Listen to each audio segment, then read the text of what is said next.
Alright. नमो वीतरागाय नमो वितरागाय नमो अरिहंताणं नमो अरिहंताणं नमो सिद्धाणं नमो सिद्धाणं नमो आयर्याणं नमो आयर्याणं नमो वत्सायाणं नमो वत्सायाणं नमो लोये सव साहुणं नमो लोये सव साहुणं ऐसो पंच नमकारो ऐसो पंच नमुक्कारो सव पाभपणासनो सव पावपणासनो मंगलानंच सव्वेसि मंगलानंच सव्वेसि परमं हवै मंगलम् परमं हवै मंगलम् ओम नमो भगवते वासुदेवाय ओम नमो भगवते वासुदेवाय ओम नमः शिवाय ओम नमः शिवाय जय सच्चिदानंद जय सच्चिदानंद प्रत्यक्ष दादा भगवान ની સાક્ષીએ प्रत्यक्ष दादा भगवानની સાક્ષીએ વર્તમાને મહાવિદ્ય ક્ષેત્રમાં વિચરતા વર્તમાને મહાવિદ્ય ક્ષેત્રોમાં વિચરતા તીર્થંકર ભગવાન શ્રી સિમંદર સ્વામીને તીર્થંકર ભગવાન શ્રી સિમંદર સ્વામીને અત્યંત ભક્તિપૂર્વક નમસ્કાર કરું છું. અત્યંત ભક્તિપૂર્વક નમસ્કાર કરું છું. વાત્સલ્ય મૂર્તિ શ્રી દાદા ભગવાનને વાત્સલ્ય મૂર્તિ શ્રી દાદા ભગવાનને અત્યંત ભક્તિપૂર્વક નમસ્કાર કરું છું. અત્યંત ભક્તિપૂર્વક નમસ્કાર કરું છું. 33 કોટી દેવી દેવતાઓને 33 કોટી દેવી દેવતાઓને અત્યંત ભક્તિપૂર્વક નમસ્કાર કરું છું. અત્યંત ભક્તિપૂર્વક નમસ્કાર કરું છું. વિતરાગ શાસન દેવ દેવીઓને વિતરાગ શાસન દેવ દેવીઓને અત્યંત ભક્તિપૂર્વક નમસ્કાર કરું છું. અત્યંત ભક્તિપૂર્વક નમસ્કાર કરું છું. નિષ્પક્ષપાતી શાસન દેવ દેવીઓને નિષ્પક્ષપાતી શાસન દેવ દેવીઓને અત્યંત ભક્તિપૂર્વક નમસ્કાર કરું છું. અત્યંત ભક્તિપૂર્વક નમસ્કાર કરું છું. આ ક્ષેત્રના રક્ષક દેવી દેવતાઓને આ ક્ષેત્રના રક્ષક દેવી દેવતાઓને અત્યંત ભક્તિપૂર્વક નમસ્કાર કરું છું. અત્યંત ભક્તિપૂર્વક નમસ્કાર કરું છું. આખા બ્રહ્માંડના જીવ માત્રના રિયલ સ્વરૂપને આખા બ્રહ્માંડના જીવ માત્રના રિયલ સ્વરૂપને અત્યંત ભક્તિપૂર્વક નમસ્કાર કરું છું. અત્યંત ભક્તિપૂર્વક નમસ્કાર કરું છું. જગત ભરના સંત પુરુષોનું યોગબળ જગતભરના સંત પુરુષોનું યોગ બળ જગત ભરના સત્પુરુષોનું યોગબળ જગતભરના સત્પુરુષોનું યોગ બળ અને પ્રગટ જ્ઞાની પુરુષોનું યોગબળ અને પ્રગટ જ્ઞાની પુરુષોનું યોગ બળ સમસ્ત વિશ્વનું કલ્યાણ કરો, કલ્યાણ કરો, કલ્યાણ કરો. સમસ્ત વિશ્વનું કલ્યાણ કરો, કલ્યાણ કરો, કલ્યાણ કરો. અને કલ્યાણ કરવાનું નિમિત્ત બનવાની અને કલ્યાણ કરવાનું નિમિત્ત બનવાની અમ સૌ મહાત્માઓને આમ સૌ મહાત્માઓને પરમ શક્તિ આપો, શક્તિ આપો, શક્તિ આપો. પરમ શક્તિ આપો, શક્તિ આપો, શક્તિ આપો. જગતના સર્વ જીવો સુખ અને શાંતિને પામો. જગતના સર્વ જીવો સુખ અને શાંતિને પામો. જગતના સર્વ જીવો સમાધાનને પામો. જગતના સર્વ જીવો સમાધાનને પામો. જગતના સર્વ જીવો મોક્ષને પામો. જગતના સર્વ જીવો મોક્ષને પામો. જગત કલ્યાણ હો, જગત કલ્યાણ હો, જગત કલ્યાણ હો, જગત કલ્યાણ હો, જગત કલ્યાણ હો. જગત કલ્યાણ હો. હે અંતર્યામી પરમાત્મા, હે અંતર્યામી પરમાત્મા, હમ સર્વે મહાત્માઓને હમ સર્વે મહાત્માઓને મોક્ષ માર્ગને લાયક મોક્ષ માર્ગને લાયક અને સહાયક સંજોગો અને સહાયક સંજોગો પ્રાપ્ત થાઓ, પ્રાપ્ત થાઓ, પ્રાપ્ત થાઓ. પ્રાપ્ત થાઓ, પ્રાપ્ત થાઓ, પ્રાપ્ત થાઓ. પ્રાપ્ત મન વચન કાયાથી પ્રાપ્ત મન વચન કાયાથી આ જગતના કોઈ પણ જીવને આ જગતના કોઈ પણ જીવને કિંચિત માત્ર પણ દુઃખ ન હો, ન હો, ન હો. किंचित मात्र दुख न हो न हो न हो। जय सच्चिदानंद। जय सच्चिदानंद। जय सच्चिदानंद। जय सच्चिदानंद। जय सच्चिदानंद। जय सच्चिदानंद। ना पप्पा ने बोलाई लेवा था ने તમારા હસબન્ડ ને બોલાવી લો અહીં આવો ને આગળ નહીં તો બીજા કોઈ ને તું ત્યાં બી જા ટેમ્પરરી અહીં આવે ને એટલા માટે આપણે તમારી જગ્યાએ બેહાડો તમે જાય તો એ ધ્યાન રાખજો આમાં હા બસ તું બી જશે ઓકે ના સામે બેસે તો કંઈક વાત થાય એટલા માટે બીજું કંઈ મને બીજો કોઈ વાંધો નહીં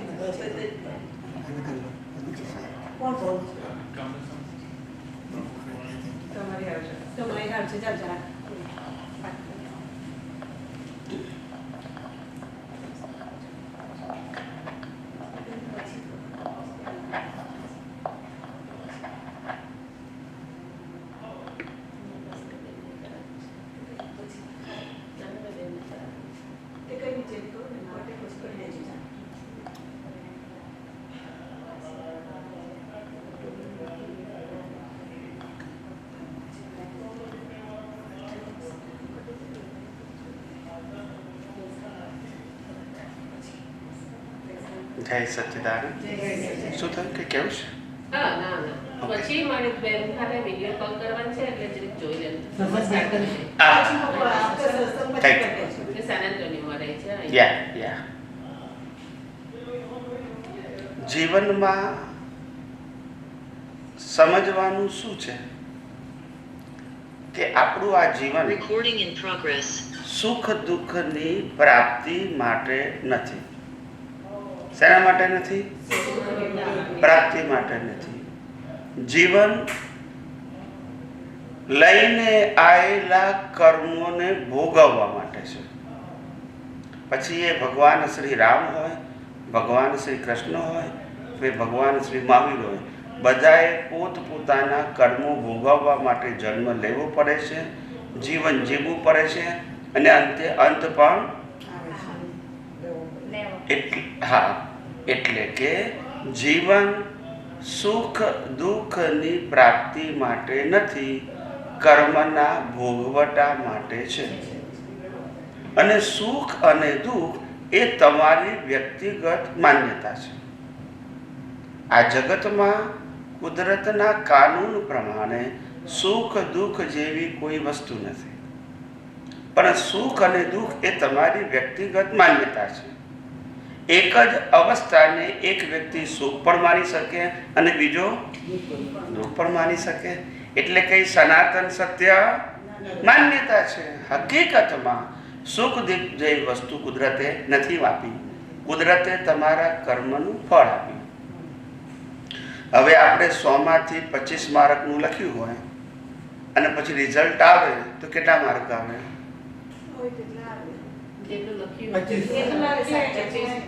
હવે આપણે 100 માંથી 25 માર્કનું લખ્યું છે અને ટીચરે 25 માર્ક આપ્યા તો આપણે શું કહીએ? ટીચરે ફેલ કર્યો. ફેલ કર્યો કે રિઝલ્ટ આપ્યું? બોલતા નથી. અને કહીએ શું પછી?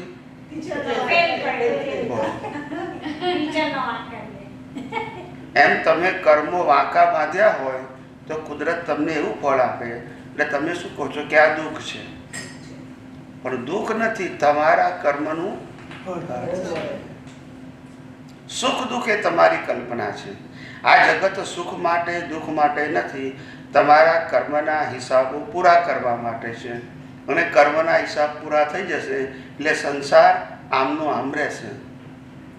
તમે જેને સુખ માન્યું છે એ પણ લઈ જવાનું નથી, કારણ કે માનવાનું છે તમારે. તો કુદરતે તમને કશું આપ્યું જ નથી, ખાલી ભોગવટા માટે આપ્યું. આ શરીર પણ શેના માટે આપ્યું? કર્મના ભોગવટા માટે. પછી એ લઈ લીધું. બરાબર કે નહીં? હિસાબ માટે આપ્યું છે, કાયમ માટે. સુખ અને દુઃખ બે માન્યતા. ખ્યાલ આવ્યો? એક કે છે મારા લગ્ન નથી થતા એટલે હું દુઃખી છું, અને બીજો કે છે લગ્ન થયા પછી દુઃખી છું. બેયની માન્યતા. એક કહે છે છોકરા નથી એટલે દુઃખી છીએ, બીજો કહે છે છોકરા છે. બંનેની આમાં કોઈ હકીકત. એક કહે છે પૈસા નથી એટલે દુઃખી છું, અને બીજો કહે છે મારે પૈસાને સ્પર્શ નથી કરવા, જો સ્પર્શ કરીશ તો દુઃખી થઈશ, કારણ કે હું ત્યાગી છું. બોલતા નથી. બેની માન્યતા. મંદિરની બહાર ભિખારી ઉભો છે અને મોટો દિવસ છે, નવું વર્ષ બેઠું છે, આપણું હિન્દુ નવું વર્ષ, અને આપણે તૈયાર થઈને ગયા છે, ભગવાનના દર્શન કર્યા, અને બહાર કોઈ ભિખારી ઊભો છે અને આપણે એને $5 આપ્યા, તે એને સુખ લાગે કે દુઃખ? સુખ લાગે. હવે એ જ મંદિરની બહાર તમે $5 આપીને પછી ઊભા રહ્યા, થોડી વાર થાય અને કોઈ વ્યક્તિ $2 લાખની ગાડી લઈને આવ્યો ફેમિલી સાથે, એ મંદિરમાં ગયો, એ બહાર નીકળ્યો, તમે એને $5 આપ્યા, તો બોલો, ડોલર તો એક જ છે, એકને સુખ ને એકને. તો એ સુખ દુઃખ એ હકીકત છે કે માન્યતા છે? હકીકત નથી. બિલ્ડર કહે છે હું મકાન વેચું તો સુખી થઉં, પેલો કહે છે હું લઈને રહું તો સુખી થઉં. બંનેની માન્યતા. ઝવેરી કહે છે હું દાગીના વેચું તો સુખી થઉં, બેનું કહે છે મેં લઈને પહેરીએ તો સુખી થઈએ. બંનેની જો માન્યતા છે ને.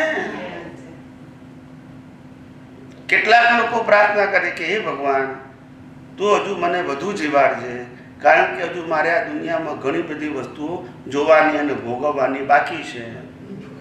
અને બીજો કે છે ભગવાન તું મને ઉપર કેમ લેતો નથી? બંનેની. તમે જુઓ કોઈ વસ્તુ યુનિવર્સલ દરેકની. એટલે આ જગતમાં સુખ દુઃખ જેવી કોઈ વસ્તુ નથી, ફક્ત તમારો કર્મ કરેલા છે ગયા અવતારમાં એને તમારે ભોગવવા પડશે. પછી એ તમે શ્રી રામ હોય, શ્રી કૃષ્ણ હોય કે શ્રી મહાવીર હોય, ભોગવવા જ પડશે. કર્મના ભોગવટા માટે જન્મ, જીવન અને મૃત્યુ છે, સુખ દુઃખ માટે નથી. ખ્યાલ આવ્યો? અને હિસાબ ભોગવવો કમ્પલસરી છે. રામને પણ વનવાસ જવું પડે, કૃષ્ણ ભગવાનનો જન્મ પણ જેલમાં થાય, મહાવીરને પણ કાનમાં ખીલા ઠોકાયા. કર્મ તો ભોગવ્યા વગર છૂટવો. આ કુદરતનો કાયમ છે. તમે મોટી વ્યક્તિ હોય એટલે કર્મ ભોગવવા નહીં પડે એવું બને? કરેલા કર્મ તો ભોગવવા જ પડે, પણ તમે કઈ રીતે ભોગવો છો એનું મહત્વ છે. અજ્ઞાનતાએ ભોગવશો તો નવા કર્મો બાંધશો, અને તમારા જ કર્મનું ફળ માનશો તો નવા કર્મ નહીં બાંધો.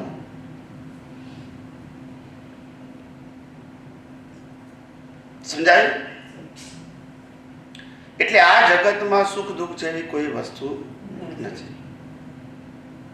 સુખ એ દરેકની વ્યક્તિગત કલ્પના છે, દુઃખ એ પણ કલ્પના છે. ખ્યાલ આવે? આ મોટર મારી છે અને કોઈ કાચ ફૂટી જાય તો મારે રિપેરિંગ. આ મોટર મારી છે અને બાયણું તૂટી જાય તો એ રિપેરિંગ કરાવવું પડે. પણ આ મોટર મેં વેચી મારીને હવે બાજુની મોટરમાં જતો રહ્યો, હવે આખી પડી ગઈ તોય જો કાંઈ નહીં. હવે સમજી ગયા? તો મોટલથી દુઃખ નથી, મારી છે એટલે દુઃખ છે. બિલીફથી દુઃખ છે, વસ્તુથી દુઃખ. હવે સમજી ગયા? આ દુનિયા માન્યતાથી ચાલે છે, હકીકતથી નથી ચાલતી. મારી માન્યતા છે કે મારી છે તો હું દુઃખી છું, મારી નથી તો હું દુઃખી. તો કે છે કે આ જગતમાં સુખ જેવી વસ્તુ છે કે નહીં? તો કે છે જગતમાં બહાર સુખ નથી, પણ સુખ તો અંદર છે. અંદર એટલે આત્મામાં. આત્મામાં સુખ છે. આત્માનો સ્વભાવ જ સુખવાળો છે. અને જેને આત્માનો અનુભવ થાય એને સુખનો અનુભવ થઈ ગયો, અલગ કરવાનો નથી. પણ આત્માનો અનુભવ થતો નથી, કારણ કે આપણને આત્મા શું છે એ ખબર. ખાલી શબ્દ જાણીએ છીએ. શું જાણીએ છીએ? શબ્દ. ખ્યાલ આવ્યો? આ ટીવીની અંદર માનો કે 500 પ્રકારની ચેનલ છે. કેટલી? 500. બરાબર છે. પણ પાવર ના હોય તો કેટલી આવે? બોલો.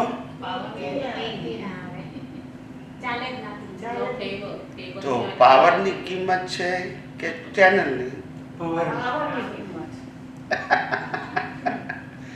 યસ કે નો?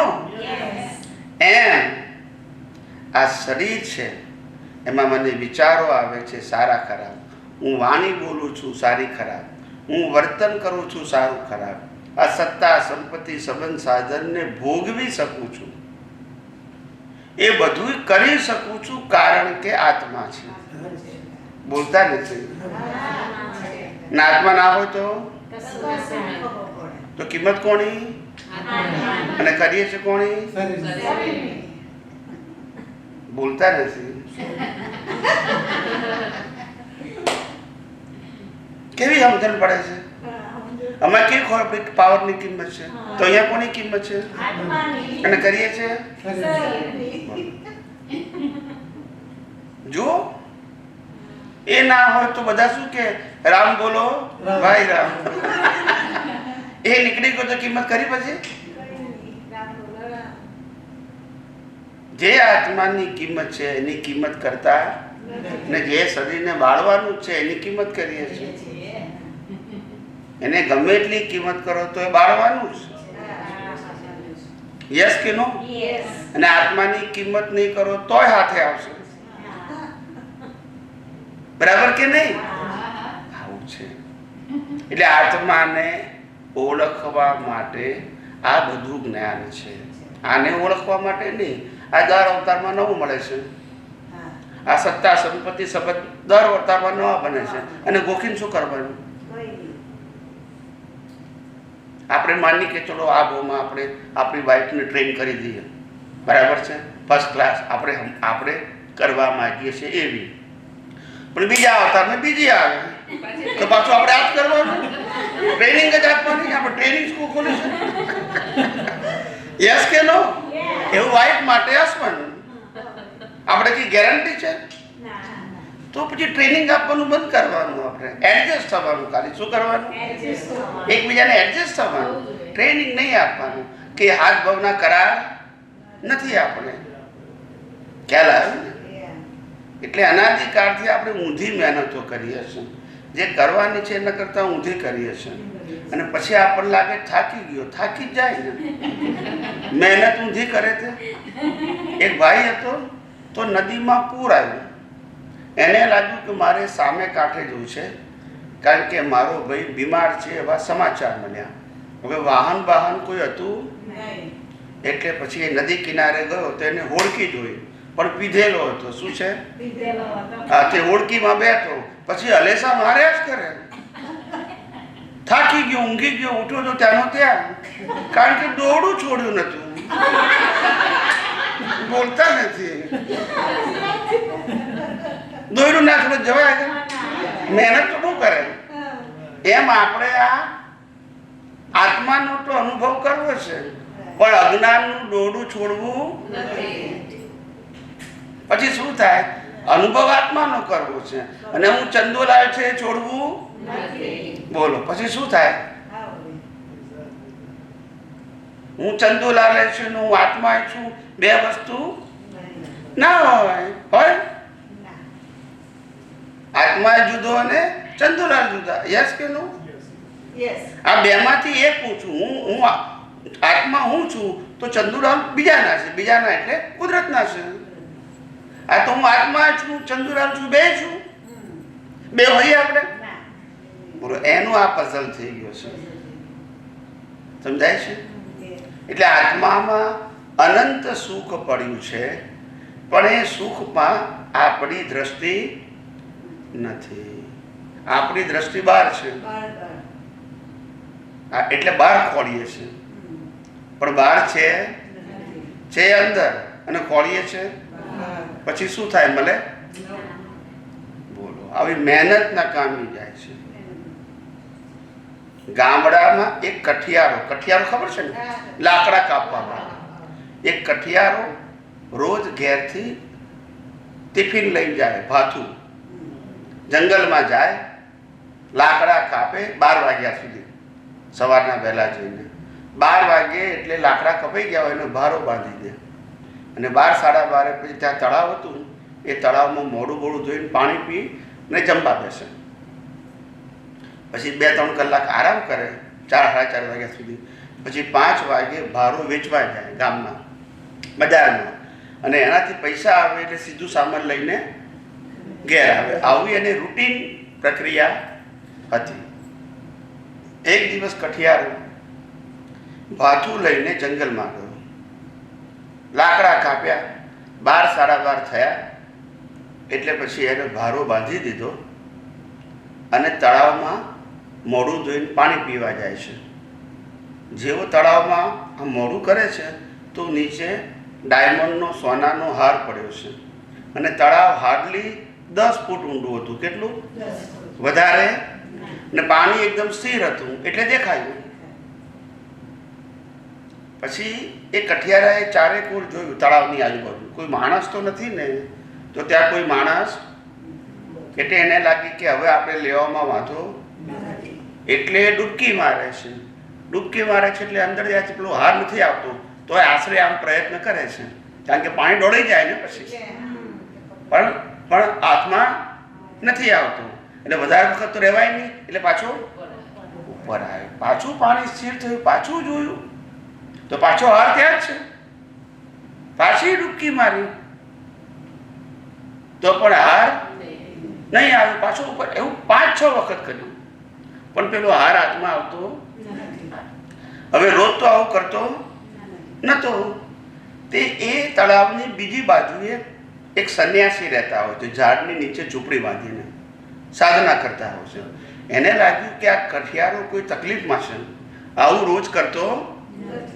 આજે ડૂબકી મારે છે ને બહાર નીકળે છે, ડૂબકી મારે છે ને બહાર, કંઈક તકલીફ છે. એટલે બચારો કિનારે આવી ને પેલા કઠિયારા પાસે આવે છે. તો કઠિયાર કહે છે, ભાઈ તું મુશ્કેલીમાં એવું લાગે છે તો તું મને કહે તો હું તને કંઈક સમાધાન આપું, સોલ્યુશન આપું. તો કઠિયારો કહે છે, જુઓ હાર છે, તમે જુઓ છો નીચે પડ્યો છે, હું લેવા જાઉં છું તો હાથમાં નથી આવતો. હવે પેલા સંન્યાસી તો વૈરાગી છે, એને તો સોનું ચાંદીની કોઈ વેલ્યુ નથી, એટલે ચારે કોર વિઝ્યુઅલ કરે છે, જુએ છે, નજર ફેરવે છે. અને પછી પેલા કઠિયારાને કહે છે કે તને હાર નથી મળતો એનું કારણ શું છે? કે જ્યાં હાર છે ત્યાં તારી દ્રષ્ટિ નથી, અને જ્યાં દ્રષ્ટિ છે ત્યાં હાર નથી. તે પછી પેલો કઠિયારો તો કહે છે કે નહીં, જો ત્યાં દેખાય છે કે છે, તો કે ના, તને દેખાય છે ત્યાં છે નહીં, અને છે ત્યાં તારી દ્રષ્ટિ નથી. એટલે બહુ રકઝક કરે છે. એટલે કઠિયારો કહે છે, ભાઈ મને કઈ આવી ગોળ ગોળ ભાષામાં ખબર, સીધે સીધું કોણ ખબર પડે. તો સંન્યાસી કહે છે, જો હાર ઉપર લટકે છે એનું પ્રતિબિંબ છે. બોલો, એમ સુખ અંદર છે એને ખોલીએ છે. આભાસી સુખ કયું? સાચું સુખ ક્યાં છે? અને આભાસી સુખ એ ક્યારે મળવાનું? આપણે રણમાં જઈએ ને તો આપણને એમ લાગે કે આગળ પાણી છે, ઝાંઝવાના જળ, પણ ત્યાં જઈએ તો પાણી આભાસી દેખાય પણ હોય એવું છે. એમાં જગતના બધા સુખો એવા છે, આભાસી છે, હકીકત નથી. માનેલા સુખ છે. કયા છે? હકીકતના સુખ. અને માટે આ દુનિયામાં નાનામાં નાનાથી મોટામાં મોટો માણસ પણ દુઃખી છે. શું છે? દુઃખી મોટામાં મોટું દુઃખી છે. કારણ કે એનું એક જ કારણ છે. બધા દુઃખી રહેવાનું કારણ શું? પૈસા ના હોય તો દુઃખી, હોય તોય દુઃખી, કુંવારો હોય તો દુઃખી, પરણેલો હોય તો દુઃખી, અભણ હોય તો દુઃખી, ભણેલો હોય તો દુઃખી, છોકરાવાળો દુઃખી ને છોકરા ના હોય તો દુઃખી, ધંધો ચાલે તો દુઃખી, ના ચાલે તો ચાલે તો કે ટાઈમ મળતો નથી, ના ચાલે તો કે છે ગ્રાહક નથી આવતા, કરવું હું હવે? સમજાયું કે નહીં? દુઃખી સ્વભાવ છે માણસો સ્વભાવ. તો કે જ્યાં દુઃખી, બધા લોકો દુઃખી થવાનું કારણ શું છે? મોટો અબજોપતિ હોય તોય દુઃખી હોય તો કે હા, બધાનું એક જ કારણ છે. જે ગમે છે મળતું નથી ને મળે છે, આ કારણ બધાનું કેવું છે? કોમન છે. જે મળે એ ગમે નહીં અને જે ગમે એ મળે નહીં. યસ કે નહીં? એટલે બધા દુઃખી થાય. આપણને લાગે આપણી કરતા પેલી મોટલ હારી, પણ એને પૂછ્યું તો કે પેલા કરતા પેલી હારી. બધા દુઃખી જ હોય. યસ કે નો? બોલો. આ દુનિયા આખી આવી છે. ક્યારે બધા દુઃખી. સમજાય છે? કારણ કે જે મળે છે ગમતું નથી અને ગમે છે મળતું નથી. પછી શું થાય? બધાને બીજાનું હારું દેખાય, રહેવાનું ઘરમાં હારું બીજે દેખાય. યસ કે નો? પડોશીના ઘેરથી એક દિવસ જો કશી વાનગી આવી ગઈ ગરમ ગરમ પડોશીના ઘેરથી, તો હવે હસબન્ડને તો ખબર ના હોય કોણી આવી, પણ જેવી ખાય ને તો કે બહુ સરસ છે કે છે. પેલી કે હું 365 દિવસ કરું છું, ક્યારે વખાણ નથી કરતા, આ બાજુવાળાને આવીને વખાણ કરું છું. એવો એનો સ્વભાવ પડી ગયો. સ્વભાવ પડી ગયો. કારણ કે જે મળે છે એ ગમતું આવું છે. એટલે બધા માણસો દુઃખી છે. દુઃખી થવાનું કારણ માન્યતા છે, અવસ્થા નથી. દુઃખી થવાનું કારણ માન્યતા છે, અવસ્થા નથી. અવસ્થા જો દુઃખી થવાનું કારણ હોય તો રામ 14 વર્ષ વનવાસ હતા, તકલીફ નહીં પડી હોય? નહીં પડી હોય? પાંડવો 12 વર્ષ વનવાસ, નહીં તકલીફ પડી હોય? પણ તોય ક્યારે ના કીધું કે અમે દુઃખી છીએ? ભગવાન મહાવીર 42 વર્ષ જંગલમાં, તોય ફરિયાદ નહીં. વિચાર તો કરો. તો દુઃખ એ અવસ્થા નથી, દુઃખ એ માન્યતા છે, અજ્ઞાન માન્યતા. કઈ? આપણે અજ્ઞાન માન્યતાથી દુઃખી છે. કારણ કે બહાર તો સુખ દુઃખ છે જ નહીં, બહાર તો કર્મનો હિસાબ છે. સુખ તો અંદર છે, બહાર તો છે જ નહીં. પછી કોઈ જગ્યાએ સુખ નથી અને દુઃખ પણ નથી, પણ હિસાબ છે. હિસાબ તો ભોગવે જ. ચાલ, લાઈફ એ પસંદગી નથી. શું છે? જીવન પસંદગી નથી, જીવન પરિણામ છે. ગયા અવતારમાં બાંધેલા કર્મનું ફળ છે. અને જીવન એ ચોઈસ નથી. શું નથી? ફરજિયાત છે. શું છે? સુખ પણ ફરજિયાત માનેલું અને દુઃખ પણ માનેલું. સાચું તો સુખ દુઃખ છે જ નહીં. ખ્યાલ? બધું ફરજિયાત છે. આપણે જન્મીએ એટલે મા બાપ નક્કી નહીં કરવાના, બોલતા નથી કે કરવાના. ભાઈ બહેન નક્કી માનવાના જ ને આપણે તો. જન્મતાની સાથે ઘર મળે માનવાનું, ગમે કે જન્મતાની સાથે જે કુળ ધર્મ મળ્યો માનવાનું જ. આપણે આપણી ચોઈસ નથી. છે આપણે જન્મ્યા અને પડોશી કોણ આવે? ચોઈસ. જન્મ્યા પછી મામા કાકા ફઈબા ફુવા કોણ? ચોઈસ નહીં, આપણે માનવાનું છે. જો બોલતા નથી કે ચોઈસ છે ના, કાકા હારા હોવા જોઈએ, ફઈબું છે, જે છે જ માનવાના. કારણ કે પેકેજમાં આવ્યા. શેમાં આવ્યા? કર્મના. તમારી પાસે ચોઈસ. અરે તમારું નામ પણ તમારે માનવાનું, પાડવાનું નહીં. બોલતા નથી ના, પણ આપણે તો માનવાનું ને. એમને જે પાડ્યું આપણે બોલો. નામની પસંદગી નથી આવતી છે સાહેબ. અને લોકો શું કહે છે, હું ચોઈસ પ્રમાણે જીવું છું. બોલો, છે ચોઈસ? બધું ફરજિયાત છે. શું છે? અત્યારના યુવા છોકરા છોકરીઓ શું માને કે અમે તો અમારી ચોઈસ પ્રમાણે લગ્ન કરીશું, એવું કે. પણ મેં કીધું કર્મના હિસાબ વગર ભેગા કેમ ના થાય? આ વગર હિસાબે ભેગા થાય? આ દુનિયા કુદરતના કાનૂનથી ચાલે છે અને કાનૂન પ્રમાણે જે રીતના કર્મના હિસાબો જેની હાથી હશે એ જ ભેગું થાય, મરજી પ્રમાણે ના થાય. સમજાય છે? આ દુનિયા ચોઈસથી નથી, હિસાબથી છે. જેવો હિસાબ લાયા હશું એવા જ સંજોગો ભેગા થશે.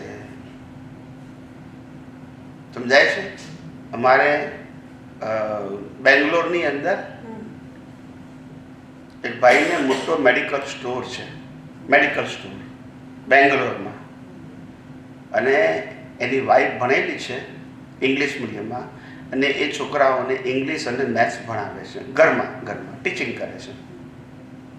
તો એને એક છોકરો ને એક છોકરી, છોકરો મોટો અને છોકરી નાની. અને એ લોકો મારવાડી, રાજસ્થાન. મારવાડીમાં તો નાની ઉંમરે પરણાવે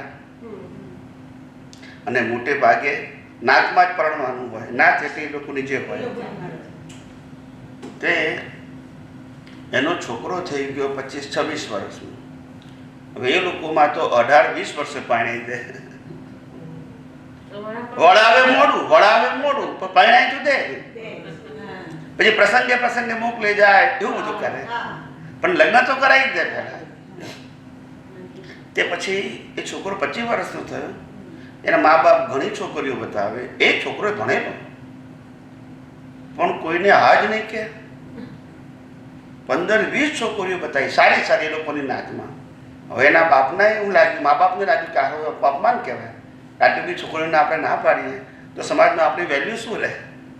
ખ્યાલ આવ્યો કે નહીં? એટલે પછી મારા ઉપર ફોન કરતા હતા મને કે સ્વામીજી શું કર્યું હવે? કહે છે છોકરો માનતો નથી અને ફોર્સ કરાય નહીં. એના પપ્પા કહે છે તું સમજાય, પણ હું કેવી રીતે સમજાવું? કહે છે એની તો લાઈફનો સવાલ છે ને, એની પસંદગી હોય તો જ કરાય ને. એટલે એના પપ્પાએ ચીડાય, એના પપ્પા છોકરા ઉપર ચીડાય, મારી ઉપર ચીડાય.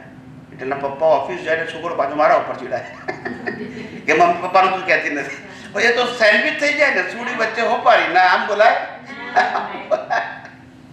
તે બહુ કંટાળી ગયા. મને કે સ્વામીજી શું કરું? મેં તો કંટાળી ગયા છે. મેં કહું જો ચિંતા ના કરશું, પ્રયત્ન કરજો.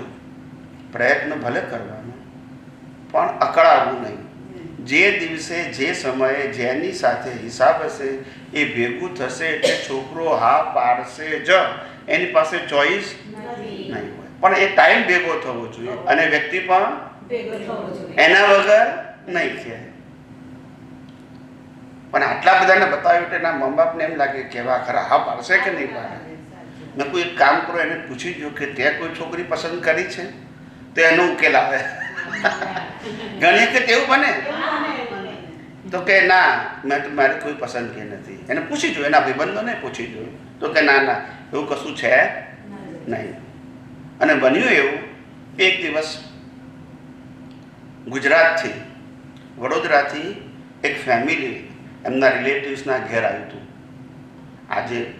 આજનો છોકરો હતો ને એના મિત્રના ઘેર, એના મિત્રના રિલેટિવ્સ વડોદરાથી આવ્યા હતા અઠવાડિયા માટે, વેકેશન માટે. છોકરો છોકરીને મા બાપ 4 ભેગા થઈને તે એ લોકો અઠવાડિયું રહ્યા હતા. તો એનો છોકરો છોકરી 2 કુંવારા હતા એ જે વડોદરાથી આવ્યા. એટલે પેલા લોકોને એમ લાગ્યું કે ભાઈ હવે તમે લોકો આવ્યા છો, એ લોકોનો પ્લાનિંગ નહોતો પાછો, એ લોકો તો ખાલી વેકેશન માટે આવ્યા હતા. પણ એના પપ્પા મમ્મીને સમજાયું કે તમારી છોકરી મોટી થઈ છે 24-25 વર્ષની, તમે કહેતા હોય તો આપણે વાત કરી જોઈએ, જો આમ શું વાંધો છે. અને તમે અહીંયા આગળ આવ્યા છો, સ્પેશિયલ તમને બોલાયા નથી. તો એના પપ્પા કે જુઓ હવે તમારી ઈચ્છા હોય તો આપણે મળવા જઈએ, વાંધો શું છે આપણે. તો છોકરાવાળાને પૂછ્યું કે આ રીતે અમારા ઘેર ગેસ્ટ આવ્યા છે વડોદરાથી, અને આમ તો એ વેકેશન માટે જ આવ્યા છે, પણ એમની છોકરી સારી છે, ભણેલી છે, ઉંમરલાયક છે, તો તમે કહેતા હોય તો લઈને આવીએ. હવે બંનેમાંથી એકેનું પ્લાનિંગ તો હતું જ નહીં. ખ્યાલ તો એ લોકો છોકરી લઈને ઘેર આવ્યા, એના મા બાપ છોકરાના ઘેર બેઠા, અને છોકરા છોકરીએ વાત કરી. છોકરાએ 10 મિનિટમાં હા પાડી દીધી. 10 જ મિનિટમાં છોકરીએ હા પાડી દીધી. હવે આ સમય શરૂ થયો, કર્મના ભોગવાટવાનો સમય શરૂ થયો.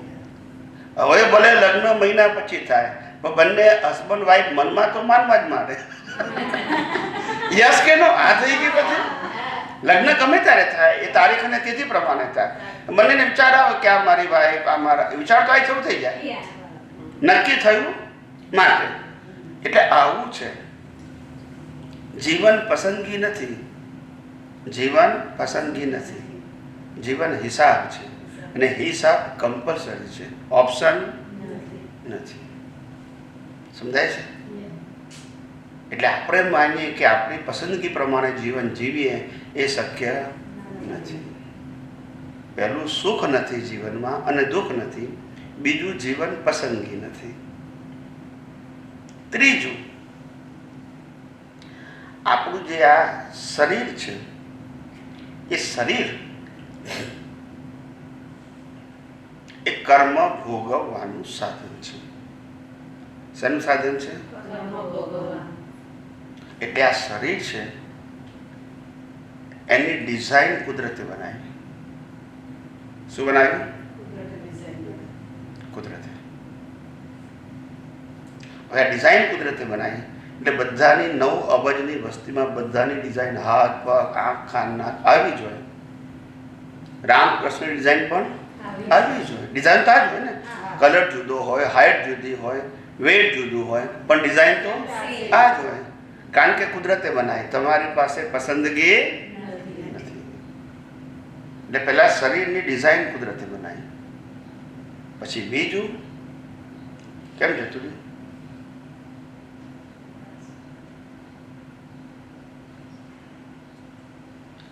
ડિઝાઇન કુદરતે બનાવી. પછી આ શરીર, ફિઝિકલ બોડી, આ શરીર પંચ મહાભૂતનું બન્યું છે. પૃથ્વી, જળ, વાયુ, અગ્નિ, આકાશ, પંચ મહાભૂતનું બન્યું છે.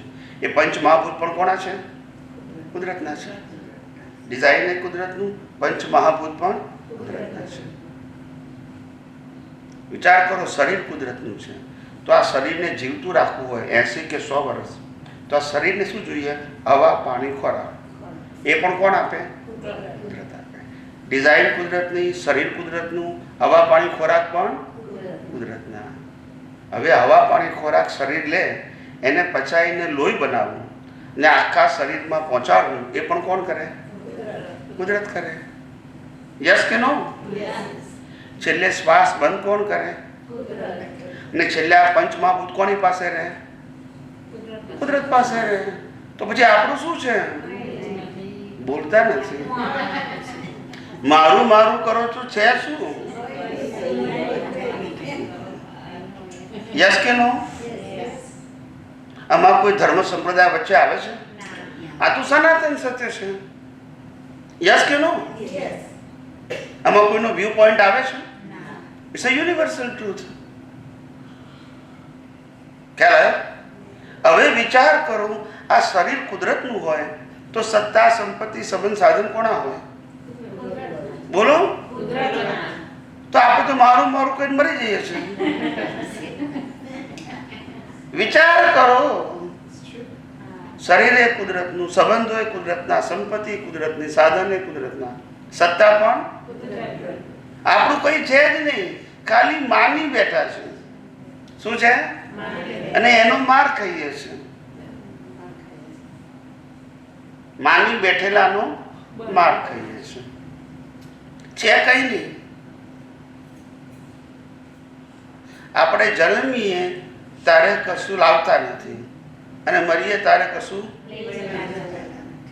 બોલો, આ જે 60, 70, 80 વર્ષની જે કસરત છે, એમાં જ આ માથાકૂટો છે. કઈ નહીં. યસ કે નો? બોલો. અજ્ઞાન માન્યતાથી દુઃખી થયા છે આપણે. વસ્તુથી દુઃખી નથી. વસ્તુથી દુઃખી અજ્ઞાન માન્યતાથી દુઃખી છે. સાચું ન સમજવાથી દુઃખી છે. સમજાય છે? આ દુનિયામાં કશું આપણું નથી. આપણું હોય તો આપણે લઈ જઈ શકીએ, પણ આપણું કુદરતે કર્મ ભોગવવા માટે શરીર પણ આપ્યું, મન વચન કાયા પણ આપ્યા, ને સત્તા સંપત્તિ સંબંધ સાધન પણ કોણે આપ્યા? પણ શેના માટે આપ્યા? ભોગવવા માટે. માલિકી કરવા. તમારું આયુષ્ય છે ત્યાં સુધી તમને આપેલું ભોગવો, લઈ જવાનું, મારે માલિકી કરવાની નહીં. સમજાય છે? મકાન હોય, પ્લોટ હોય, બેંક બેલેન્સ હોય, સ્ટોક માર્કેટ હોય, બધામાં તમારું નામ હોય, કારણ કે તમે માલિક છો વ્યવહારથી. પણ જે દિવસે તમે જતા રહ્યા એ દિવસે વસ્તુ એની એ જ રહે, ખાલી નામ જ બદલાય, બોલતા નથી. યસ કે નો? ના, આપણે કે મારું મારું મારું મારું આપણે કરી છેલ્લે મૂકીને જુઓ, દુનિયા જુઓ કેવું ભ્રાંતિમાં જીવીએ છે. આ વાસ્તવિકતા નહીં સમજવાથી આપણે બધા દુઃખી છીએ. વાસ્તવિકતા હકીકત છે. આમાં કોઈ ધર્મ સંપ્રદાય વચ્ચે, આમાં મારું તારું વ્યૂ પોઈન્ટ આવતા. સનાતન સત્ય. કયું સત્ય? કે જે જીવ માત્રને લાગુ પડે, માને કે ના માને તો આ જ લાગુ પડે. યસ કે નો? ના માને તોય લાગુ પડે. કોઈ કે હું કર્મના સિદ્ધાંત નથી માનતો તો એને કર્મ ના ભોગવવા પડે? ભોગવવા જ પડે. કોઈ કે હું પુનર્જન્મ નથી માનતો તો ના થાય? કર્મ બાંધ્યા થાય જ ને. એમાં કઈ પસંદગી છે? ખ્યાલ આવ્યો કે નહીં? એટલે આ દુનિયાનું સનાતન સત્ય તમારી માન્યતા પ્રમાણે કામ નથી કરતું. એ જીવ માત્રને લાગુ પડે છે, માને કે. અને એ આપણે સમજવું જોઈએ. ધર્મ નહીં સમજો તો ચાલશે, આ સમજવું પડશે. કારણ કે આ બધું જ કુદરતનું છે. એટલે આવે ત્યારે સુખ નહીં અને જાય ત્યારે દુઃખ નહીં, કારણ કે આપણું છે જ નહીં તો પછી. યસ કે નો? તમે કોઈ દુકાનમાં જાઓ અને તમે કીધું કે આ ફલાણી વસ્તુ મને આપો, કેટલાની છે? એટલે પેલો કહે છે ભાઈ $50. એટલે તમે $50 આપ્યા અને તમને થેલીમાં વસ્તુ ભરી આપી. પછી પેલા ભાઈએ કીધું કે અહીંયા ડોરની બહાર નહીં લઈ જવાનું, તો બોલતા નથી તો તમારી કહેવાય? બોલો. એમ કુદરત શું કહે છે? તમારે આ દુનિયાની બહાર કશું લઈ જવાનું, જીવતા હોય ત્યાં સુધી વાપરો, લઈ જવાનું નહીં તો પછી આપણું કેમનું કહેવાય? બોલતા નથી. કહેવાય આપણું?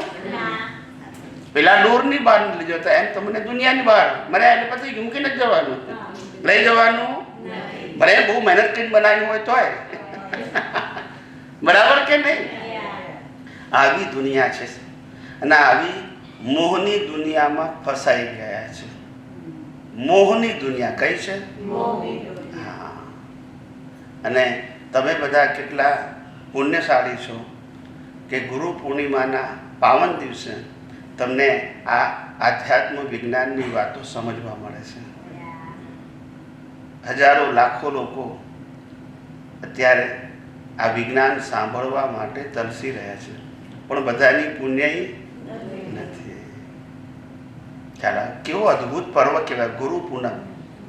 ગુરુ પૂનમ એટલે આપણે ગુરુનું પૂજન નથી કરવાનું.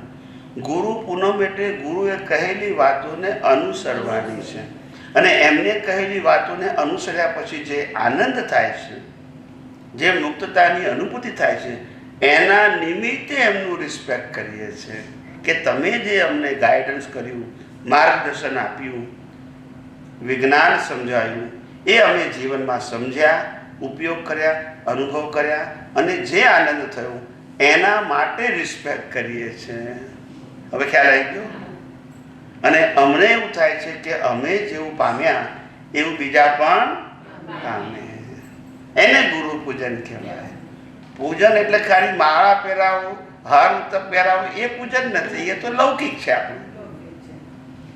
પણ એમને જે રીતે અનુભવ કર્યો એ અનુભવ આપણને શેર કર્યો, એને આપણે ફોલો કરીને અનુભવ કર્યો, એનું રિસ્પેક્ટ છે.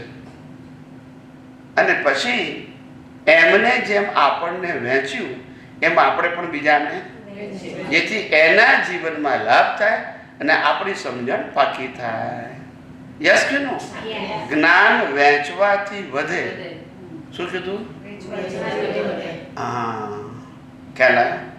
જ્ઞાન વહેંચવાથી વધે અને વસ્તુ હોય વહેંચવાથી ખલાસ થાય. લક્ષ્મી વાપરવાથી ઘટે, જ્ઞાન વહેંચવાથી વધે. ખ્યાલ આવ્યો? એટલે આવું અદ્ભુત જ્ઞાન ગુરુ પૂર્ણિમાના મહાપર્વને દિવસે અમે અલગ અલગ ગુરુ પૂર્ણિમામાં ગુરુ પૂર્ણિમાની વ્યાખ્યા અલગ અલગ આપી છે, તમને બધા એંગલથી સમજાય એટલા માટે. અમે એવું પણ કીધું છે કે ગુરુ પૂનમ એટલે પ્રકૃતિ પરમાત્માને ઓળખે, પરમાત્માને સમજે અને પરમાત્માને સમર્પિત રહે, એનું નામ ગુરુ પૂનમ. પ્રકૃતિ પરમાત્માને કેમ? કારણ કે પરમાત્માથી મોટો કોઈ ગુરુ નથી અને પ્રકૃતિથી મોટો કોઈ શિષ્ય નથી. આને જ સરેન્ડર થવાનું છે. આ પ્રકૃતિ આને સરેન્ડર થાય એ જ પરમાત્માની અનુભૂતિ. આને તો બાળવાનું જ છે, પણ બળ્યા પહેલા આનો અનુભવ થઈ જાય તો કામ થઈ જાય. ખ્યાલ આવ્યો? એ સાચી ગુરુ પૂર્ણિમા છે. પ્રકૃતિ એ જ પરમાત્માનો અનુભવ કરવાનો છે. આ પ્રકૃતિની હાજરીમાં જો પરમાત્માનો અનુભવ થઈ જાય, સમર્પિત થઈને, શું થઈને? કે હું આત્મા સિવાય કંઈ જ નથી. પ્રકૃતિ તો કુદરતે આપેલી છે અને પ્રકૃતિ સાથે સત્તા, સંપત્તિ, સંબંધ, સાધન પણ કુદરતના જ છે. માટે મારે તો તારો અનુભવ કરવો છે. આ બધાના અનુભવમાંથી કોઈ મને ફાયદો નથી થવાનો. આ તો જીવન જીવવાના સાધન છે, મુક્તિના સાધન કે આનંદની અનુભૂતિના સાધન નથી. આ તો બધા બંધનના સાધન છે. શું છે? હા, હોય તોય ઉપાધિ અને હા, ગામડામાં ભણેલું ના હોય ને તોય ઉપાધિ, કે ભણ્યો નથી એટલે કે છે એને નોકરી નથી મળતી. ભણ્યા પછી ઉપાધિ કે હવે નોકરી જોઈએ એવી નથી મળતી. નથી ભણેલો એ દુઃખી, ભણેલો એ જેને નોકરી મળી એ દુઃખી કે છે યોગ્ય પગાર નથી મળતો. બોલતા નથી. યસ કે નો? યોગ્ય પગાર મળે તોય દુઃખી કે છે પ્રમોશન નથી મળતું.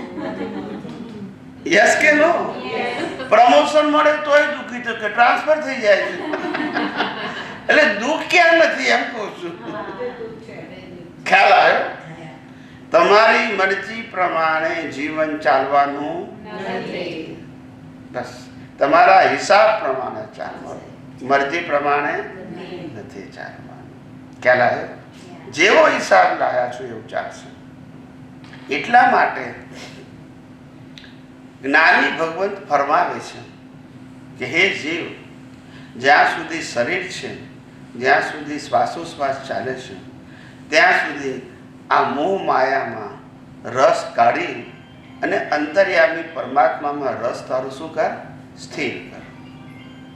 અંતે એ જ સાથે આવશે, આ સાથે અને આ નથી આવવાનું તો સત્તા, સંપત્તિ, સંબંધ, સાધન પણ નથી આવવાના. આ સનાતન સત્ય છે. યસ કે નો?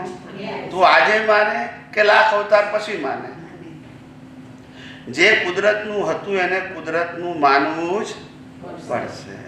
અને જ્યાં સુધી તારું છે એવું માનીશ ત્યાં સુધી માર પણ ખાવો પડશે. ખ્યાલ આવ્યો? મારું છે એવું માનીશ તો તું ભોગવે છે એ તારો ગુનો નથી, માલિકી કરે એ ગુનો છે. શેનો ગુનો છે? ભોગવે, વાપરે, ઉપયોગ કરે એનો ગુનો, પણ તું માલિક થઈશ તો ગુનો છે.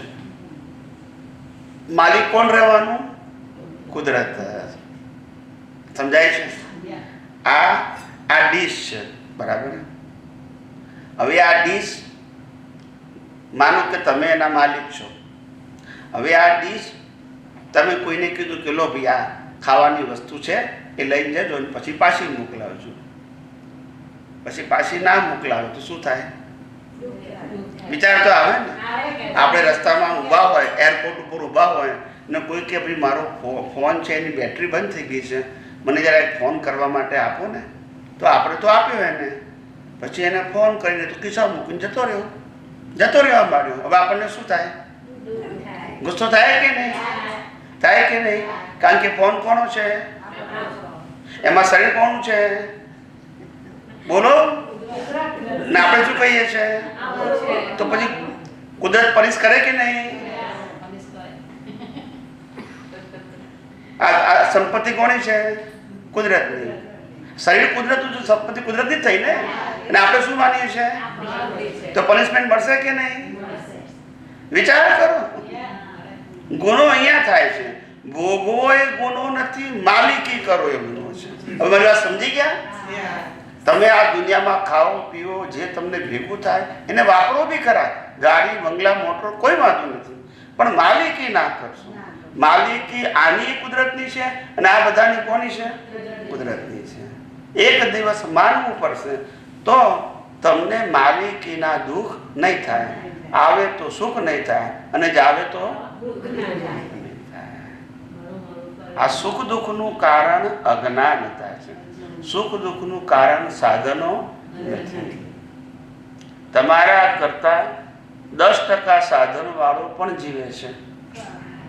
હિન્દુસ્તાનમાં 5,000 રૂપિયા કમાવનારો પણ જીવે છે, બરાબર છે, અને 5 કરોડ કમાવનારો પણ જીવે છે. સમજાય છે?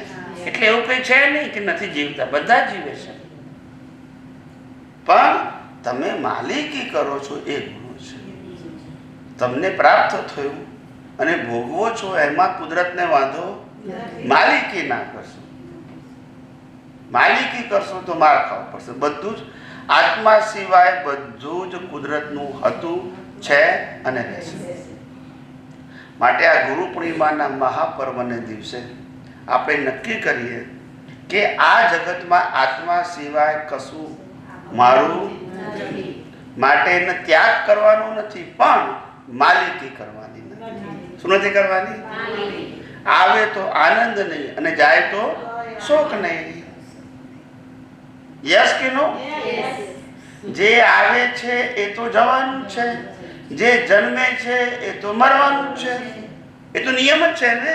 એ કઈ નવી વસ્તુ નથી, બરાબર છે. એ ખાલી સમયનો જ પ્રશ્ન છે. શેનો પ્રશ્ન છે? માટે ઉપર બેવું કઈ વાંધો નહીં. હા ના, આપણે બેસવાની ટેવ ના આવે ને એની હા કશો આપણે કહીએ એવું નહીં રાખવાનું. હા ના, બેસવાની નીચે ટેવ ના હોય એટલે એવું થાય. અમારે તો આવી બેસવાની ટેવ છે. અમને તો આ જ ફાવે બેસવાનું. લબડતા પગ અમને ફાવતા નથી. એટલે નાની ઉંમરથી ટેવાય નથી. હું વર્ષોથી આમ બેસું છું. પહેલા તો હું જમવા નીચે જ બેસતો હતો. મને નીચે જ ફાવે. પહેલા આટલી વાર નાની ઉંમરથી એ રીતે ટ્રેન થયા છે. અમારા ઘરોમાં પહેલા જૂના ઘર હતા ને, ઓલ્ડ અમદાવાદ સિટીમાં જન્મ, ઓલ્ડ સિટીમાં, બરાબર છે. એમાં એક જ બેડરૂમ, કેટલો? 12 ડ્રોઈંગ રૂમ, કિચન, ચોક અને બાથરૂમ.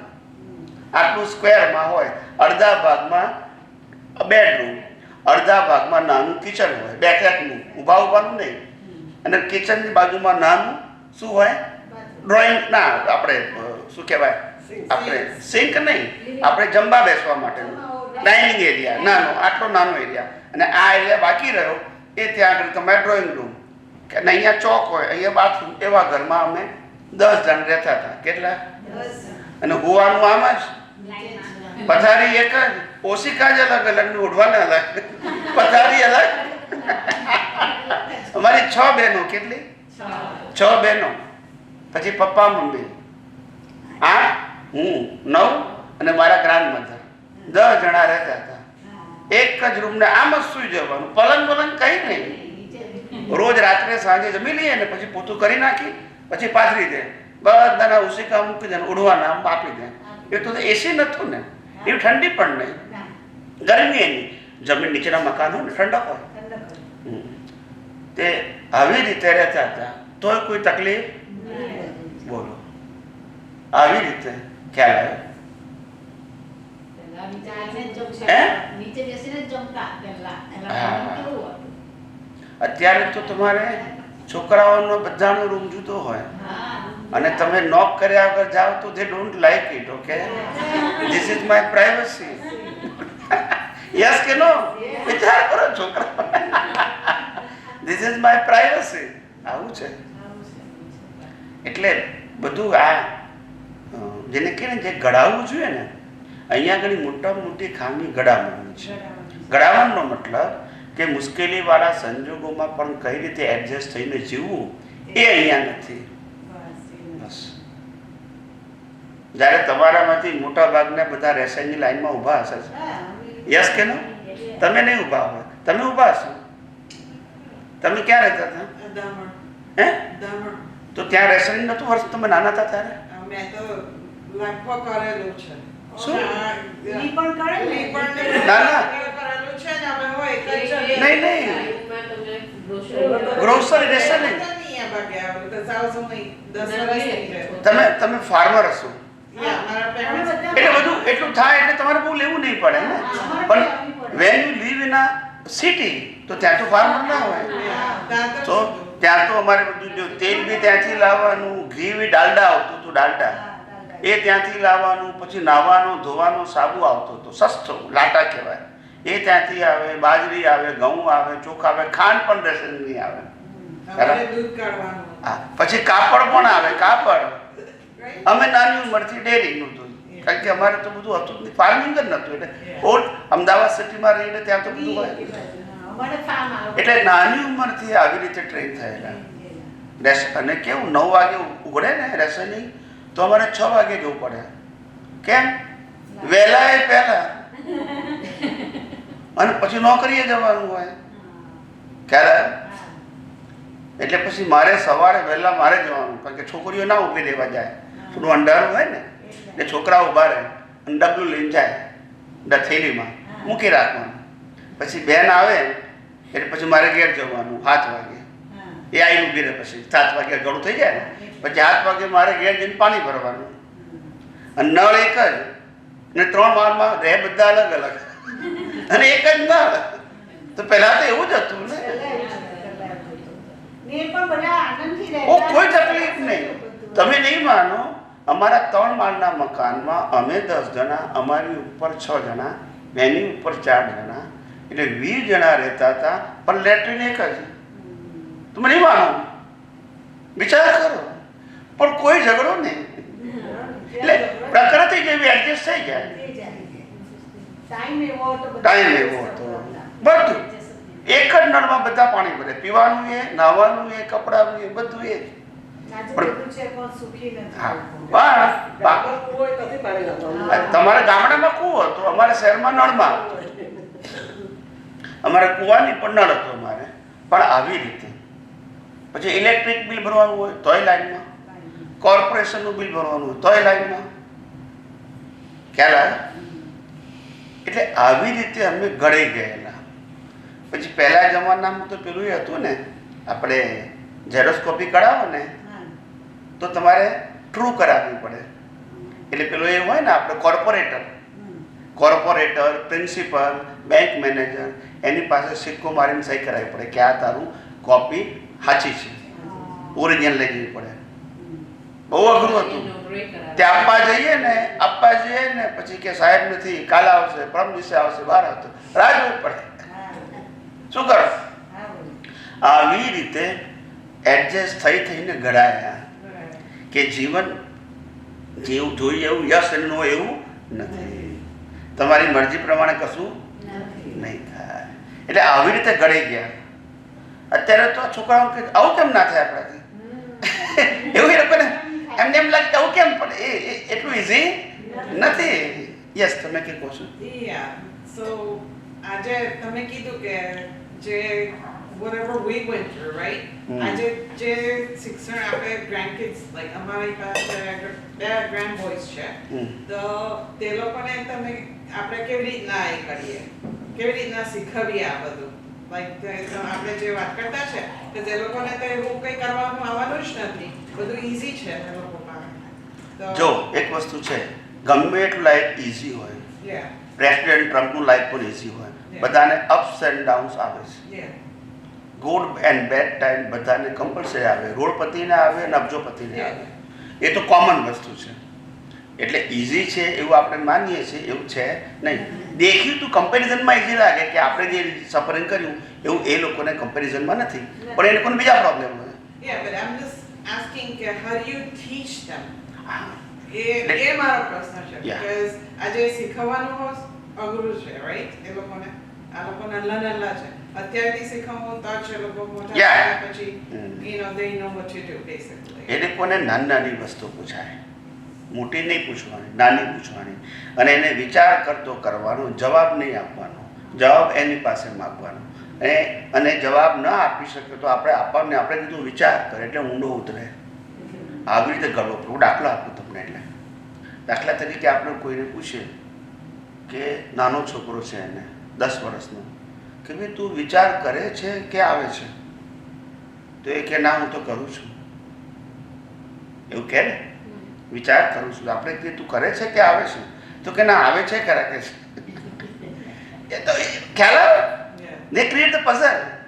હવે વિચાર કરો, જ્યારે વિચાર એની નીચે જ આવે છે તો આપણે કરતા નથી, અને જ્યારે કરીએ છીએ ત્યારે સંજોગ આધીન કરીએ છીએ, પણ એ સંજોગ બી કોણ આવે પાછો? કુદરતે. એટલે બંને વિચાર આપણે કરતા નથી, આવે જ છે. એની મેતે આવે છે, તે આવે છે, અને સંજોગ આધીન કરીએ છીએ તે પણ આવે જ છે. કારણ કે સંજોગ પણ કોણે આપ્યો? કુદરતે. એને અનુરૂપ વિચાર, વાણી, વર્તન હોય છે તો જ કાર્ય થાય. સિચ્યુએશન આવે ત્યારે પછી જ આપણને વિચાર આવે. એટલે કહેવાનો મતલબ જેમ વિચાર સંજોગાધીન આવે છે એમ વાણી પણ બોલીએ છીએ સંજોગાધીન. ડિપેન્ડન્ટ છે. Thought is depend, speech is depend, same the action is depend. અને આપણને શું લાગે છે? આપણે ઇન્ડિપેન્ડન્ટ છે. એવું છે નથી. ખ્યાલ આવે? પછી ઘણી વખત બાળકોને એવું લાગે this our personal life, private life.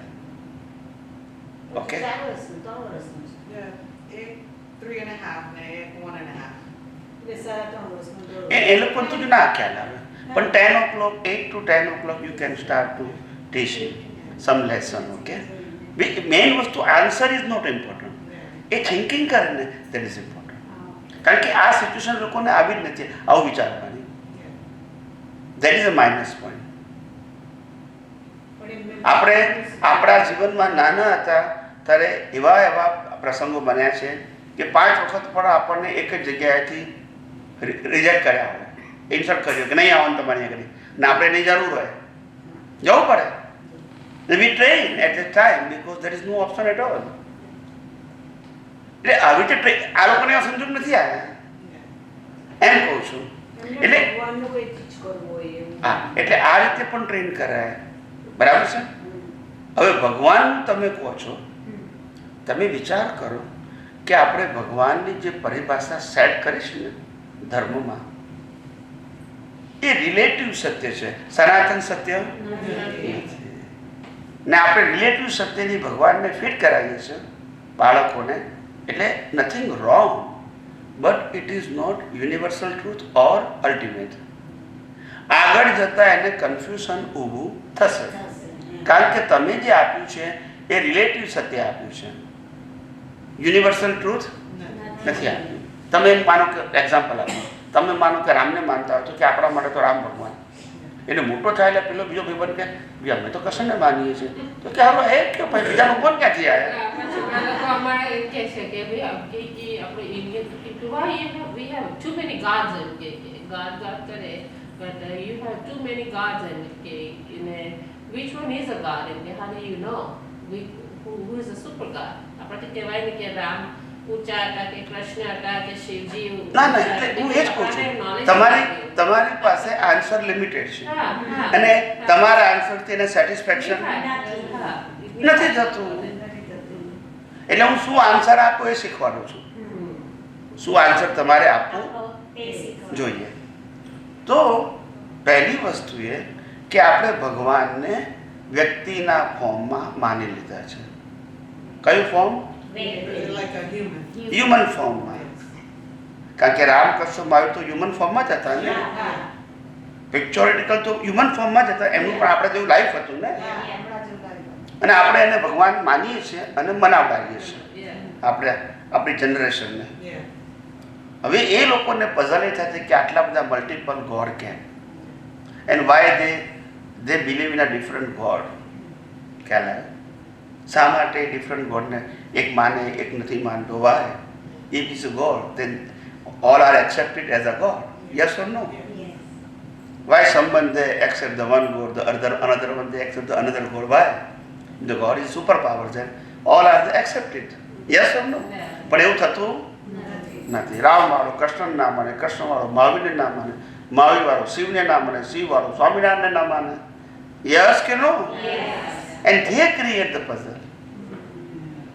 કારણ કે ધર્મગુરુએ જે પરિભાષા ભગવાનની આપી છે એ રિલેટિવ સત્ય છે.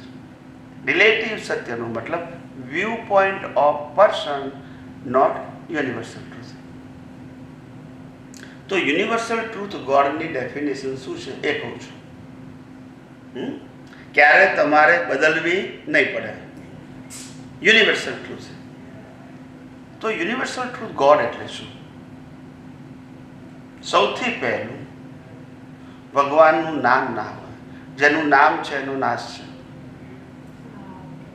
જેનું નામ છે એનો યસ કે નો? એટલે ભગવાનનું નામ ના હોય. ભગવાન અનામી હોય. કેવા હોય?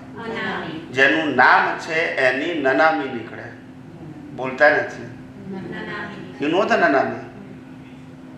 નનામી ખબર નથી?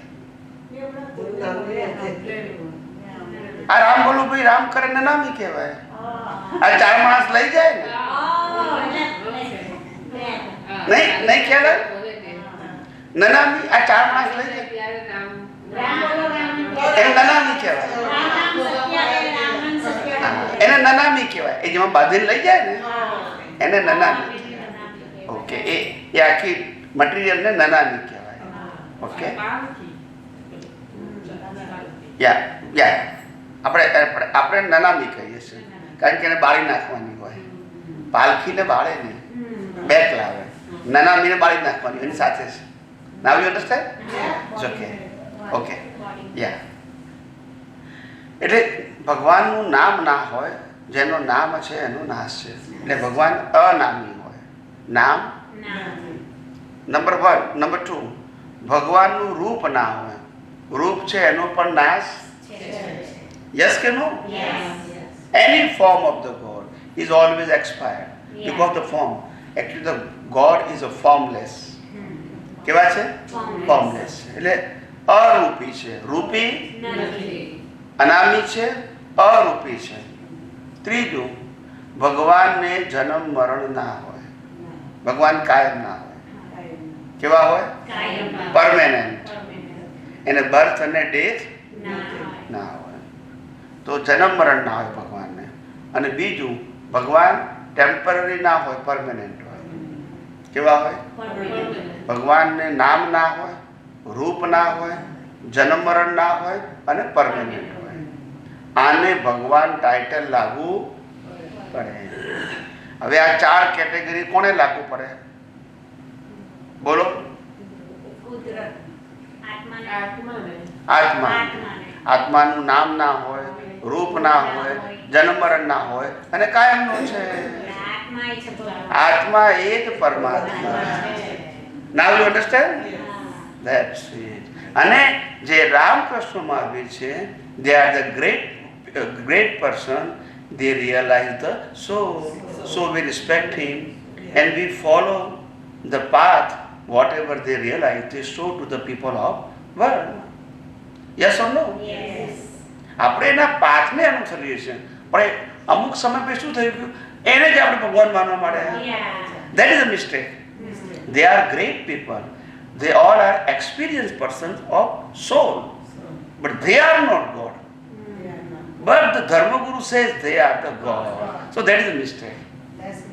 That is a mistake. Mistake આ થઈ ગઈ, ભૂલ આ થઈ ગઈ. એમને ભગવાનને ઓળખી લીધા એ વાત સાચી, પણ એ ભગવાન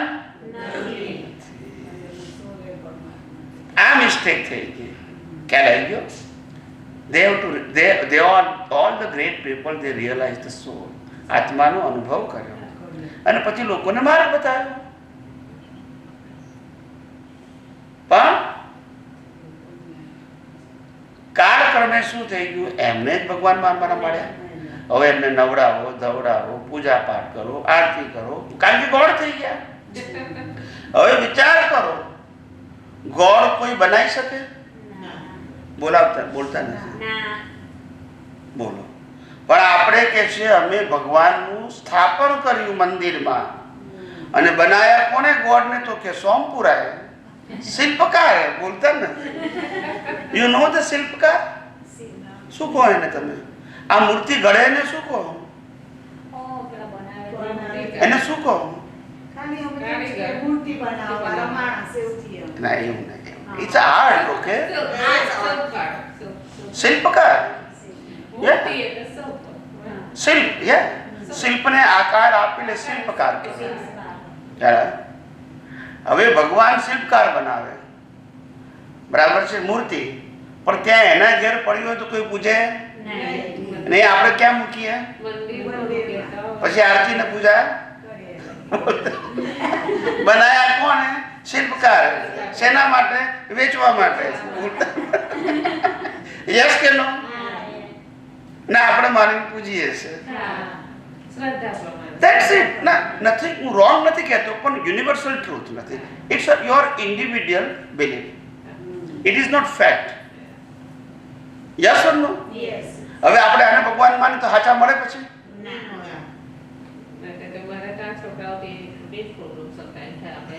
શિવરાત્રી છે આજે આમ કરવાનો, પછી પાછી અષ્ટમી આવે ત્યારે કૃષ્ણ ભગવાનનો, અત્યારે મેં હમણાં થોડું કાળજી કરીને જ આવી.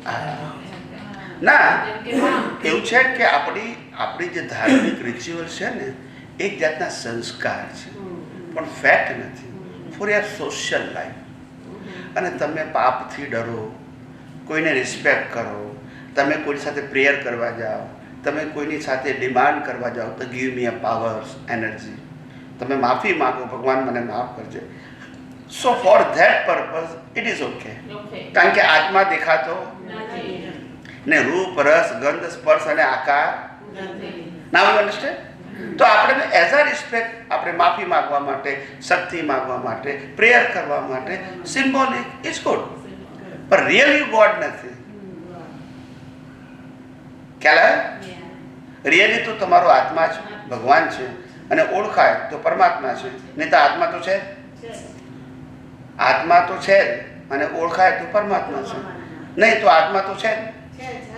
ખ્યાલ આવ્યો? એટલે આવી રીતે જો તમે સમજવામાં આવે તો ધીમે ધીમે બધા સમજે. અનાદિકાળથી આ જ મિસિંગ લિંક થઈ ગઈ. ખ્યાલ આવ્યો? હવે એના ઉપરથી સ્ટોરી કેવી થઈ ગઈ? સ્ટોરી એવી થઈ ગઈ કે એક વખત ભગવાન એટલે કે કુદરત, લૌકિક ભાષામાં, અને પેલો સોમપુરા બે ભેગા થઈ ગયા. અને સોમપુરા કે કુદરતને એટલે ભગવાનને, કુદરતને કે હું તમારા કરતા મોટો છું કે છે. શું કે છે? સોમપુરા, શિલ્પકાર. તો પેલો કે અલા બધા માણસના રમકડા તો હું બનાવું છું, તું કઈ તમારા કરતા મોટો? તને મેં જ બનાવ્યો છે, તો તું મોટો કઈ રીતે? ના, એ તો એને બનાવી ને, પણ કુદરતે કોને બનાવ્યા? આ બધા રમકડાને. તો કુદરત એવું પૂછે છે કે ભાઈ તું મોટો કઈ રીતે કે? તો એ કહે છે કે તમારા બનાવેલા રમકડા છે ને એ ઝઘડ્યા કરે છે અને મારા બનાવેલા બધા પૂજે છે. બોલતા નથી. યસ કે નો? બોલો. તો હું મોટો ના કહેવાઉં કે છું? મારા બધાને પૂજે છે અને તમારા બધા ઝઘડ્યા જ કરે છે. યસ ઓર નો? આવી રીતે છે. એટલે તમે જ્યારે વાતને સાચી સમજો ને તો બાળકને ધીમે ધીમે એક કહાનીના રૂપમાં, એક થિંકરના રૂપમાં નાની નાની વાતો કહેવાય ને, એનાથી એનું મેઇન વસ્તુ એ થિંકર થાય ને એ જ ઇમ્પોર્ટન્ટ છે. બ્લાઇન્ડલી એક્સેપ્ટ કરે એ ઇમ્પોર્ટન્ટ, અને તમે ઇમ્પોઝ કરશો તો ક્યારેય એક્સેપ્ટ નહીં કરે. પણ ધીમે ધીમે એને સમજાવો, ધીમે ધીમે, બસ તો બધું ધીમે ધીમે સમજે. તમારી સમજાવવાની રીત એવી હોવી જોઈએ કે એને ઇમ્પોઝ નહીં કરવાનું. એને કહેવાનું તું વિચાર કરજો, 2 દિવસ પછી જવાબ આપજો, અઠવાડિયા પછી જવાબ આપજો, પણ એને વિચાર કરતો કરો. પછી આપણે આન્સર આપીએ ને તમને ડાયજેસ્ટ થશે કે yes yes now is okay because I have no argument. જ્યાં એને આર્ગ્યુમેન્ટ છે ત્યાં તો કરવાનું જ છે, ત્યાં તમે પછી સ્ટોપ થઈ જશો. હવે આપણને કોઈ એમ કે તમે નાના બાળકને કહો કે ભગવાનની આરતી ઉતાર, તો કેવાય શા માટે ઉતારવાની? નાનો છોકરો પૂછે ને કે ભાઈ ફિઝિકલી તો મને કશું ગેઇન થતું નથી, યસ ઓર નો? હવે આપણે સમજાવવાની રીત હોવી જોઈએ કે ભાઈ આરતી ઉતારવાનું કારણ બીજું કશું નથી. They all are the great people and great life.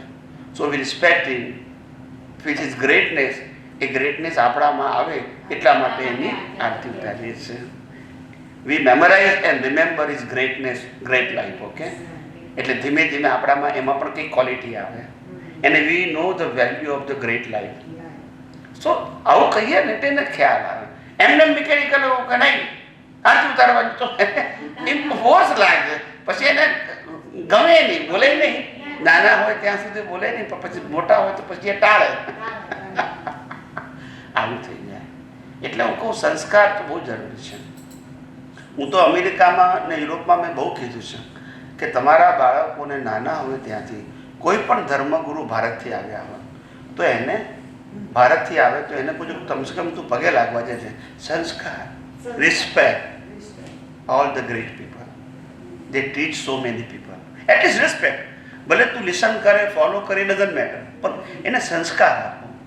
એમાંથી કોઈ જગ્યાએ એને ગમે તો ભલે બેસે, પણ તમારે પગે લાગી બંધન કરીને આવતો રહેશે.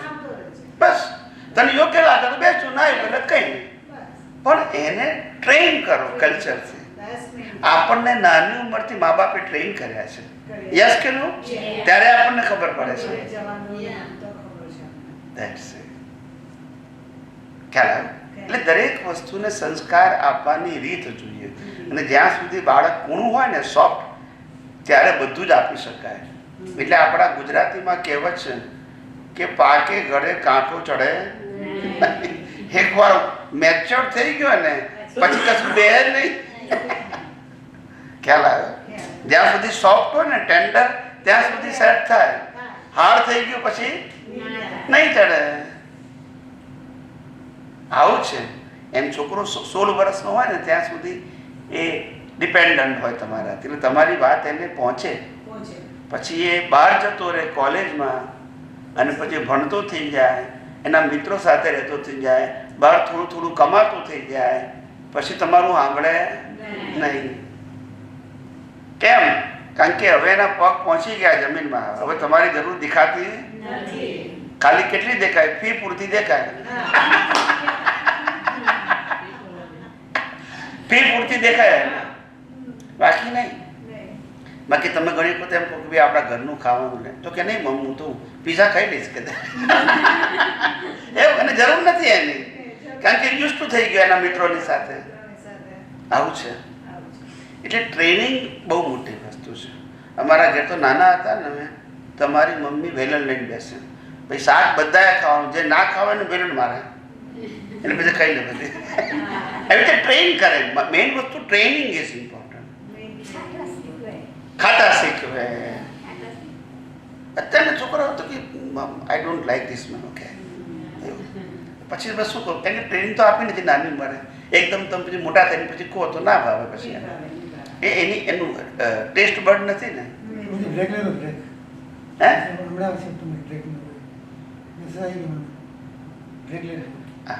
કઈ વાત નહીં. એક પદ મૂકી દો.